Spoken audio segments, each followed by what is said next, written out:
L'attaque de Konna, on en parle encore ce soir. Bien avant donc l'attaque de Konna, des officiers supérieurs fraîchement revenus de formation de façon volontaire ont intégré le dispositif de l'état-major général des armées venant des écoles de guerre de Paris, des États-Unis, d'Afrique et d'Asie. Ils ont créé un collectif qui a élaboré un autre plan opérationnel pour dynamiser la plateforme de Sévaré. Mariam Sagara. Après Aguelog, Tessalit et autres localités tombées, quelques officiers supérieurs sortis des grandes écoles de guerre se sont portés volontaires pour appuyer l'état-major général des armées. Il faut dire que ce groupe a travaillé d'arrache-pied, pratiquement 24 heures sur 24, pendant au moins 3 semaines, sinon plus, pour sortir déjà à partir du 2 avril 2012, un concept opérationnel qui a été baptisé CONOPS Maliba. Et dès lors, ce concept a guidé pratiquement l'ensemble des travaux opérationnels conduits, dirigés par l'état-major général des armées. Et donc, c'est ce concept qui nous a amenés jusqu'au mois de janvier 2013. Ce groupe de planification, au-delà de l'élaboration du concept opérationnel Maliba, est resté disponible pour l'état-major général des armées pour conduire tous les travaux en urgence qui s'avéraient à l'époque nécessaires et presque indispensables. Il fallait un nouveau concept face à cette déferlante satanique de djihadistes. Les difficultés autour de Tessalit indiquaient clairement à tous ceux qui sont même pas militaires que l'armée malienne avait visiblement des difficultés. Et l'opération en cours déjà commençait à avoir des difficultés pour atteindre son effet final recherché. Et en la matière, il s'impose au niveau de l'EMGA, qui est responsable de la conception, de la planification et de la conduite à un autre niveau des opérations, de concevoir un autre concept opérationnel. L'orientation de la crise a demandé d'autres stratégies pour résoudre l'équation à plusieurs inconnus. Tout en mettant en œuvre le concept Maliba, le groupe de planification opérationnelle a permis également de travailler étroitement avec les partenaires du Mali, tout en particulier avec la CEDEAO, un peu plus tard avec l'Union européenne et un peu plus tard que ça avec l'équipe précurseur du système des Nations Unies.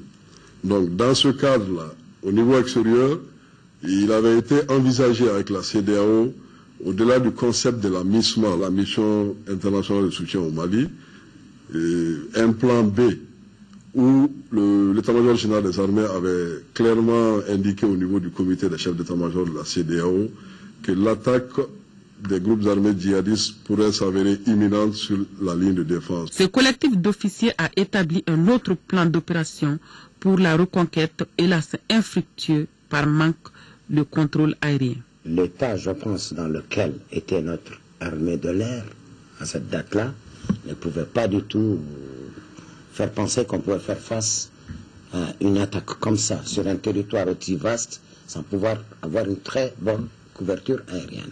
Je pense que cela a échappé un peu, peut-être à certaines personnes qui étaient chargées de cette mission de défense, je pense. J'espère aussi que maintenant que la leçon est là, qu'elle est faite, que les choses se passeraient peut-être mieux. L'OPS, qui a joué un rôle capital dans cette crise, s'est vu coincé sur le terrain pour l'exécution de ses missions. Nous avons dû accélérer un certain nombre de choses. Un, il fallait aider le Comthéâtre qui manquait de beaucoup d'officiers d'état-major. Il fallait l'assister dans la conduite même des opérations, ce qui n'est pas forcément et nécessairement la tâche de l'état-major général des armées. Et deux, il fallait mobiliser beaucoup plus rapidement tout ce qui pouvait l'être, les ressources, créer des unités spontanément à partir des personnels militaires disponibles sur Bamako et également envisager la remontée rapide d'équipements spécifiques dont nous avons hâté un peu la réparation, et je parle des hélicos de l'armée de l'air. La mise en œuvre des actions et tâches de l'OPS était en partie liée à la surveillance aérienne.